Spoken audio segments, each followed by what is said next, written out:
Guarantee ಯೋಜನೆಗಳ ರಾಜ್ಯ ಉಪಾಧ್ಯಕ್ಷರಾದಂಥ ಶ್ರೀಮತಿ ಪುಷ್ಪಾ ಬರ್ನಾಥ್ ಅವರ, ಕನ್ನಡ ಅಭಿವೃದ್ಧಿ ಪ್ರಾಧಿಕಾರದ ಅಧ್ಯಕ್ಷರಾದಂಥ ಶ್ರೀ ಪುರುಷೋತ್ತಮ ಬಿಳಿಮಲೆ ಅವರ,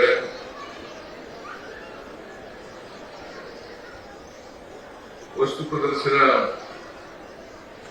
ಪ್ರಾಧಿಕಾರದ ಅಧ್ಯಕ್ಷರಾದಂಥ ಅಯ್ಯೂಬ್ ಖಾನ್ ಅವರ, ಕಾಡಾ ಅಧ್ಯಕ್ಷರಾದಂಥ ಮಸ್ವಾಮಿ ಅವರ, ಕನ್ನಡ ಪುಸ್ತಕ ಪ್ರಾಧಿಕಾರದ ಅಧ್ಯಕ್ಷರಾದಂಥ ಶ್ರೀ ಮಾನಸ ಅವರ, ವೇದಿಕೆ ಎಲ್ಲ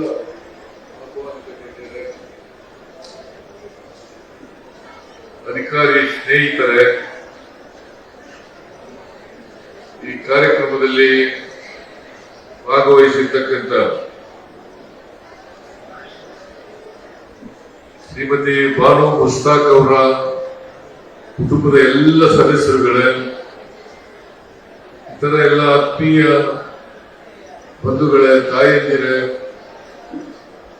ಮಾಧ್ಯಮದ ಸ್ನೇಹಿತರೆ, ನೀವು ಸ್ವಲ್ಪ ಕುಗ್ಗಳಕ್ಕಾಗಲ್ಲ ನಿಮ್ಗೆ. ಯಾರು ಒಂದ್ಸಾರಿ ಹೇಳೋದು ಗೊತ್ತಾಗಲ್ಲ ನಿಮ್ಗೆ? ಯಾಕೆ ಬರ್ತೀರಿ ನೀವು ಇಲ್ಲಿಗೆ? ಮನೇಲಿ ಇರ್ಬೇಕಾಗಿತ್ತು.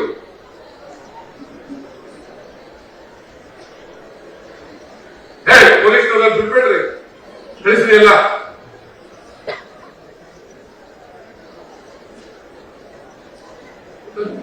ಅರ್ಧ ಗಂಟೆ ಒಂದು ಗಂಟೆ ಕೂತ್ಕೊಳ್ಳಕ್ಕಾಗಲ್ಲ ಅಂತಂದ್ರೆ ಯಾಕೆ ಬರ್ತೀರಿ ಇಲ್ಲಿಗೆ ಫಂಕ್ಷನ್ಗೆ ನೀವು?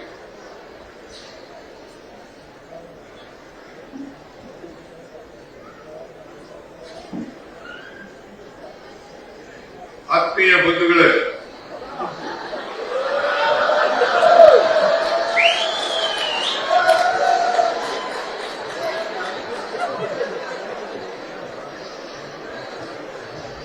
ಈ ವರ್ಷದ ದಸರಾ ಮಹೋತ್ಸವವನ್ನ ಈ ದಿನ ಅಂತಾರಾಷ್ಟ್ರೀಯ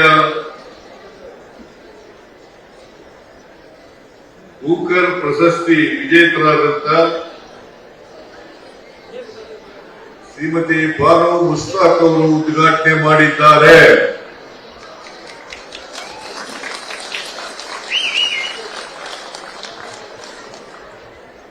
ಈಗಾಗಲೇ ಮಾದೇವಪ್ಪನವರು, ಜಿಡಿ ದೇವೇಗೌಡರು ಬಾನು ಮುಸ್ತಾಕ್ ಅವರನ್ನ ಈ ಬಾರಿ ದಸರಾ ಉದ್ಘಾಟನೆ ಮಾಡಬೇಕಾದ್ರೆ ಅದರ ಹಿಂದಿನ ಕಾರಣಗಳೇನು ಅಂತಕ್ಕಂಥದ್ರ ಬಗ್ಗೆ ಪ್ರಸ್ತಾಪ ಮಾಡಿದ್ದಾರೆ. ಬಾನು ಮುಸ್ತಾಕ್ ಅವರು ಹುಟ್ಟಿನಿಂದ ಮುಸ್ಲಿಂ ಮಹಿಳೆ ಆಗಿರಬಹುದು, ಆದರೆ ಅವರು ಮನುಷ್ಯರು.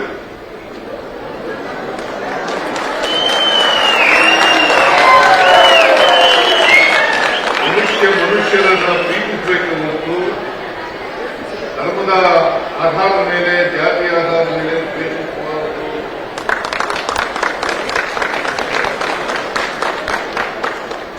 ನಾವೆಲ್ಲ ಮನುಷ್ಯರು.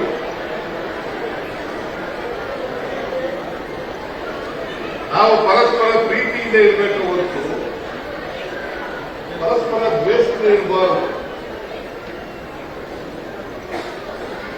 ಅದು ಮನುಷ್ಯತ್ವದ ಲಕ್ಷಣ ಅಲ್ಲ. ನಾವು ಮನುಷ್ಯತ್ವ ಒಪ್ಪಿಕೊಳ್ಳೋದಾದ್ರೆ ಈ ನಾಡಿನ ಯಾವುದೇ ಧರ್ಮ, ಯಾವುದೇ ಜಾತಿ, ಯಾವುದೇ ವರ್ಗಕ್ಕೆ ಸೇರಿರ್ತಕ್ಕಂಥವರು ಕೂಡ ಇಂಥ ಪ್ರಮುಖವಾದಂಥ ನಾನಾ ಹಬ್ಬಗಳ ಉದ್ಘಾಟನೆಯನ್ನ ಮಾಡ್ತಕ್ಕಂಥದನ್ನ ಸ್ವಾಗತ ಮಾಡಬೇಕು. ಈ ನಾಡಿನ ಬಹುಸಂಖ್ಯಾತ ಜನ ಶ್ರೀಮತಿ ಬಾನು ಮುಸ್ತಾಕ್ ಅವರು ಉದ್ಘಾಟನೆ ಮಾಡ್ತಕ್ಕಂಥದನ್ನ ಒಪ್ಪಿಕೊಂಡಿದ್ದಾರೆ.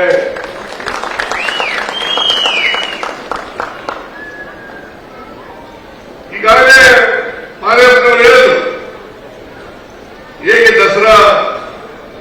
ಮೈಸೂರಿನಲ್ಲಿ ಪ್ರಾರಂಭ ಆಯಿತು ಅನ್ನೋದ್ರ ಬಗ್ಗೆ ಪ್ರಸ್ತಾಪ ಮಾಡಿದ್ದಾರೆ. ವೀರಗಳ ಅರಸರು ಇದನ್ನ ದಸರಾ ಮಹೋತ್ಸವವನ್ನು ಆಚರಣೆ ಮಾಡ್ತಾ ಇದ್ರು.